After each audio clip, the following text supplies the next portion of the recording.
This is a tutorial for the Photoshop exercise called 50 Shades of Color. So we're going to create two different images. The first one is going to look something like this, and the second one will be something like this. So if you go into Moodle, I'll just head back to the top so you can see where I am. The Photoshop tab, Photoshop exercises, and then scroll down until you find the 50 Shades of Color section. Those two examples I just showed you are these two files here. And then to grab the images we're going to use, just click on the Resource Images folder. And then there'll be a color folder and a grayscale folder. Just click Download folder, it'll download everything. And then when that pops up in your downloads, it'll probably be a zip folder. So on a Mac, you double click on that to unzip it, and then you can delete that one. And then we can open up this folder to see grayscale color. We're going to start with the grayscale folder. So you can pick any of these images that you like. If you just click on one and then hit the space bar, you can use the arrow keys to scroll through them. So it doesn't matter which one you use, whatever takes your fancy. For this example, I'm going to use the balloons. So if you double click on this, it might open in a different program. We want to make sure it's opening in Photoshop. So there's a couple of ways you can do that. You can click and drag into the icon, that'll open it up.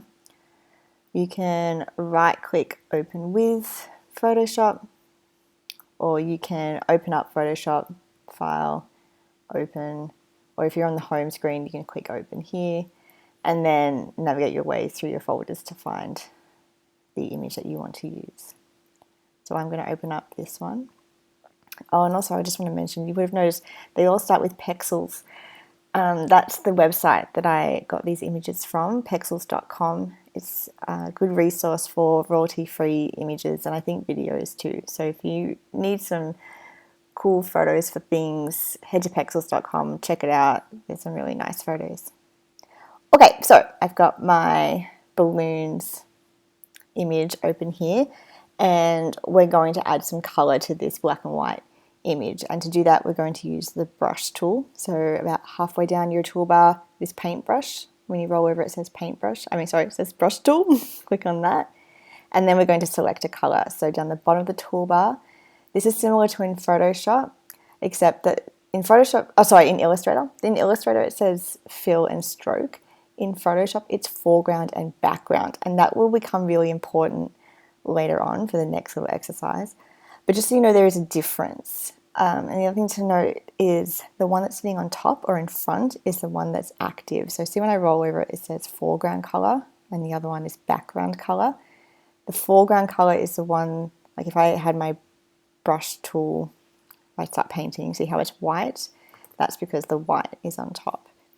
And to make this a different color, I'm going to click on it. That brings up my color picker. And let's do a red balloon.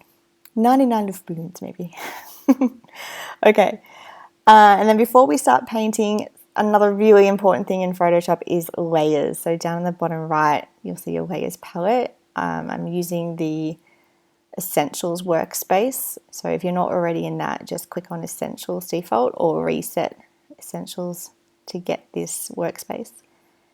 Everything happens on layers in Photoshop. So if I started painting here, that's what we call destructive, because I'm permanently altering this layer or this image now.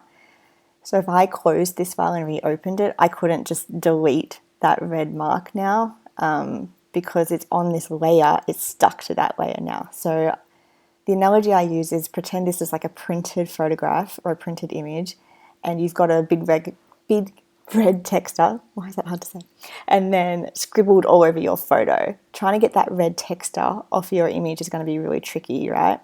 So I'm going to undo that. When I add a layer, so down in the bottom right where it has a plus sign, when you roll over it says create new layer, click on that, and that will create a new transparent layer. You can see, or maybe you can look really closely, it's a grey and white checkerboard, which indicates it's translucent or transparent, sorry. And that means there's no color on this layer. We can see through it, and that's why you can still see your background image.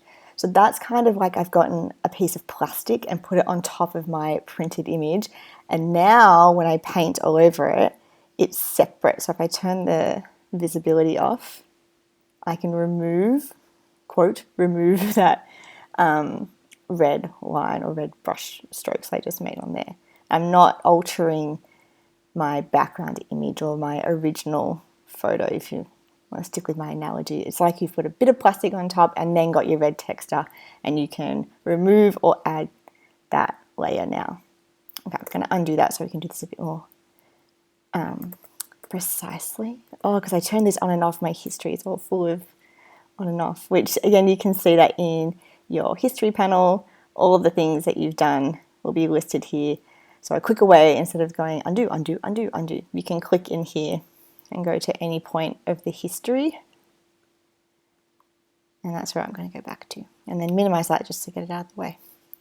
Cool, so I'm going to zoom in, so you can use spacebar and Command or Control, holding down both of those to zoom in, or you can use your zooming tool over here, or you can use Command plus or Control plus, however you like to zoom in, go for it.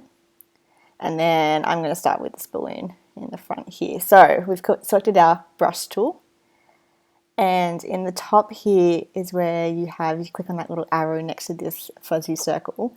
It tells you the size of the brush and the hardness of the brush. So the size is, so if I see here, that's how big my brush is. If I make this bigger, my brush gets bigger. If I make this smaller, my brush gets smaller. The keyboard shortcut for this is the bracket keys on your keyboard. So next to the P, like the square brackets. So next to the P on your keyboard, those two brackets, the one on the right will, it's not going to show me. I'm going to get out of that window first. And then, so the left bracket makes it smaller, the right bracket makes it bigger. So that's a really handy shortcut to know. Or if your brain is overwhelmed with shortcuts at the moment, just go up to this arrow, use the slider, change the size. The hardness is the edge of the brush. So if I make this go all the way down to 0, see how the edge is really fuzzy or soft? If I change that to 100% hardness, see how that's really solid now? So again, up to you however you want to adjust that. You might change it as you go. So some sections you might think, oh, that needs a harder edge or this needs a softer edge. Just make those adjustments as you need. So I'm going to start mine around here and then zoom in a bit closer so I can see this edge a bit better. And then I'm going to paint over this balloon. I'm going to make that edge a bit harder actually. And always making sure you're on the correct layer. So I've got layer 1 selected. Because if you paint accidentally on the wrong layer, you can end up permanently changing that original image. And then the next bit that we're going to do won't work. So make sure you're on the right layer. Okay, I'm going to do this really roughly for the sake of the demonstration, but you'll go in and do yours a bit more precisely and neatly than me. It's okay if you make a mistake or if you go over the edge. So say I went whoop and slipped. I'm going to go over to the eraser tool. So a couple down from the brush tool is the eraser tool. And that looks like a brush. You can make the same settings, like change the size, change the hardness of your eraser brush or eraser tool. And then when I click and drag, that just erases. So that's how we're going to get rid of any image or any color that we don't need. I'm going to go back to my brush tool, keep adding red. Okay, so pretend that this is all filled in very neatly. And then I'm going to do my next color. So what I'll do here so I can organize my layers, double click on the layer. I'm going to rename this red. So the way I'm going to organize it, and then just hit return, sorry. The way I'm going to organize it is by color. So I'm going to have all my red on one color. Let's choose a different color. Let's do blue. And then I'm going to click the plus to add a new layer, rename this blue, and hit enter or return. And then I'm going to start painting my next color. So I'm still on my brush tool, click and drag, click and drag.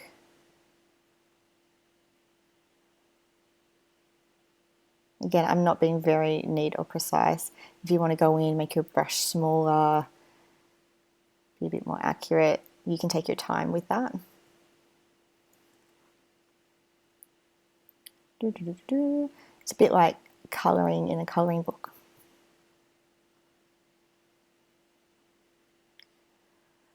Cool, and there's my blue balloon. So you can continue on colouring all your different balloons or different sections of your image, making sure that you're creating a new layer for every colour. Say I wanted to do some more red, just because I clicked on the red layer doesn't make my brush or my foreground colour magically red. It's still blue because that's my most recent colour. So if I wanted to paint more red, I'm going to use the eyedropper tool, which I always forget where it is because I only use the shortcut. There it is, 2 above my brush tool, click on that. If I click on the colour that I want, which is this red, that'll make my foreground colour red. And the keyboard shortcut for your eyedropper is I on the keyboard. Cool. So then if I wanted to paint more red, making sure I'm on the red layer, I could make this balloon red, for example. Or you could put it on its own layer. You could make a new layer that's called red 2 or something. I don't mind having them on the same layer for this. Cool. So after that, this is going to look a bit strange and you'll have all these big blocks of colour. We're going to apply different blending modes to these coloured layers. So I've just got the red layer selected, and then at the top, so towards the top of the layer panel, see where it says normal? It's a drop down menu. These are all your blending modes. So same as in Illustrator. If I roll over them, it gives me a preview of each one, of what if it would look like. So that's what lighten looks like, screen, color dodge. So you can roll over these until you find one that you like the look of. I generally go for multiply. Sometimes overlay is nice. I'm going to go with multiply. And now that layer has the multiply blending mode. And you can see it shows some of that background image through that solid color that we put on top. That's what the blending modes kind of do. So now I'm going to choose one for my blue layer. So where it says normal, drop down menu, roll over these just gives you a preview. It's not applying anything. So if I roll off this and click back over here, it doesn't apply it. If you want to apply it, make sure you're clicking on the blending mode. So maybe for this one I'll use overlay. Click on it and that's applied overlay to my blue layer. So that's a fun way to color a black and white image. Another note is once you've got your blending mode applied to your layer, if I use the eyedropper tool to try and pick up that blue, like before I picked up the red, it won't pick up the solid color. It's also going to pick up the color of the background image showing through because we've got the overlay applied or the blending mode applied. The eyedropper picks up the color that you can see exactly on the screen. So for example, like if I wanted to pick up the red and I clicked here, see down here it's kind of maroon. That's because I've clicked on the dark part of this balloon. Or if I wanted the blue and I clicked on this part, it doesn't give me blue, it gives me this really, really pale blue, or even here. So if I wanted to get my original color back, I'm just gonna, you can either turn the blending mode off, turn it back to normal, and then click on it, or just gonna talk about multiply. Just turn the background layer visibility off, and that just shows the color blobby bits that you've got, and that way the background isn't showing through anymore because we've just turned it off. And then you can eyedropper and you'll get those colors coming up. Great, so you can keep going with that, color it till it's all done, or if you want to do a couple of images, you could do that, go nuts, whatever, however many you like to do. And then when you're all finished, you should end up with a fully colorized image like this. So this is also kind of fun for like if you get an old photo, you know when they used to get them rosy cheeks in portraits and things. That's a way that you could have that effect or make that kind of effect in old photos. Okay, the next one we're going to do is using layer masks. So I'm going to use a pineapple for this. So I'm going to open that up, file open. This time we want to start with the color image. So go into the color folder. Where's my pineapple? This one, open. I was just hitting the space bar to get that preview again. And now we've got our color image open and it's the background layer. I want to add the gray version of this. So the folder that we downloaded, the grayscale and the color, it's all the same photos, just the color version and the grayscale version. So next we're going to bring in the grayscale image on top. And there's, of course, a couple of ways to do that. So making sure I've got the right one.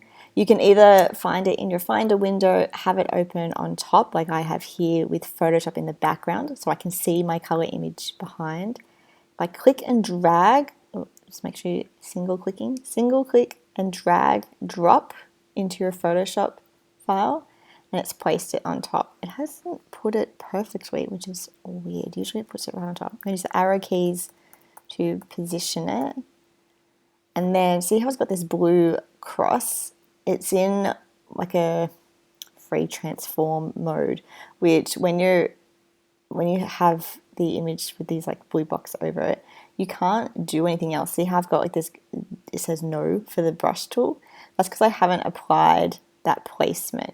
So you have to hit enter and then it will place. Let me just show you a different way to bring that image in. You can also go File, Place, Embedded. For this example, for this exercise, you want to do embedded, not linked. So place embedded, and then find the grayscale version. Click Place. And that'll plonk it on top. That one's put it in the right spot, so maybe that's a better way to do it. Okay, so I've got this blue cross and these squares. I'm going to hit Return, and that's going to place it.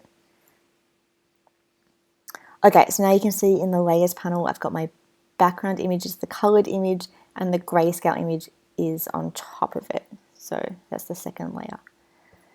What we're going to do is use a layer mask. So I'm going to apply a layer mask to the grayscale version. And the easiest way to explain what that is and what it does is just to show you. So I'm just going to do it. There are videos and resources on the Moodle that you can watch a little video that talks about it and explains it a bit. You can watch that in your own time or pause this and watch it now. In the Layers panel, this rectangle with a circle in the middle, when you roll over it says Add Layer Mask. That's what we're going to click. And you should have this white box come up next to your grey little thumbnail here. And they're linked. So this little chain link means these two are linked together. So the way that a layer mask works is your foreground and background colors have to be black and white. A layer mask doesn't use color, it's only black, white, or grey. So if you've got a color in here, if you hit the X, it will set those to set it back to default, which is the black foreground and the white background color. So X on the keyboard. Oh, this actually flicks it around. No, it's D. It's D on the keyboard. My mistake. So D on the keyboard and make it go back to the default. X swaps them around. So see when I hit X, it's swapping the black and white backwards and forwards. Or you can always also use this little double-ended arrow that will swap them around. So just to clarify, D is to reset it to the default black and white foreground, background, and X is to swap them around. For this, we want to have the black in the foreground. So on a layer mask, you see here it's all white. That means it's showing everything here, showing everything on this layer, that the image that it's linked to. If you add black to the layer mask, it will delete that part of the image. So I've got black as my foreground color. I'm going to choose my brush tool again. There's a lot of different ways you can do this, but for our exercise, we're using the brush tool. I'm going to zoom in a bit. And then wherever I paint or click and drag over this, it's going to delete this part of the image. So this part of the grayscale image. And you can see here on the layer mask, I've got this little black blob on here now. That's from where I've been painting. So if I do lower down, make my brush really big, so I can do this really quickly to show you. And then when you're doing this at home, you can zoom in and make your brush smaller and go around and make this really neat and go through all the little detailed areas. But now you can see on the layer mask, I've got a big black blob. That's showing the area that I've painted black on the layer mask, which means it's deleting it or removing it from the image. If I made a mistake, like if I went over here and was like, oh, I thought I was in a different spot, or you just went too far. If you change the foreground color to white, so if I hit a little arrow or hit X on my keyboard and then paint over, it'll add it back. So then you can see on the layer mask that black streak has become white, which means it's hiding,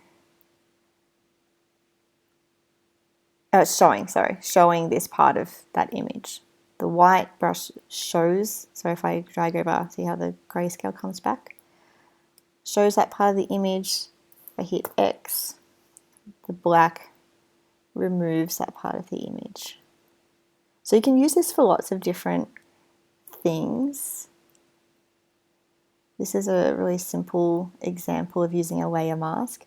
So if I turn off the background, you'll see what that's actually doing. So this is just showing the grayscale image with the layer mask applied. And this is where I've removed that image, part of that image from the gray layer. And then when I have the background layer turned on, it's just showing through. So it's just the background. It's not like I'm colorizing anything. It's just I'm removing part of the black and white image to reveal the color image below it. So if I had a different layer in between, and for the sake of example, just to show you. So now I've got a blue, like I've just put some blue on this layer, and now that's behind the image with the layer mask. So the blue is showing through. Okay, so the blue isn't on top like before when we were doing blending modes. The order of your layers is really important in Photoshop. So having the blue layer below, so if I drag this above, you'll see that's just one big block of blue. But when I drag it below, you can see it's just the part of that image that I've removed from the layer mask. It's just showing that blue through. Okay, I can delete that. So you can finish that off, oh, I've still got blue on. You want to make sure you're on the layer mask when you're painting. That's actually something that can happen. So if you accidentally click on the thumbnail with the image and then start painting, it won't let me actually because it's a smart object, but let me just okay,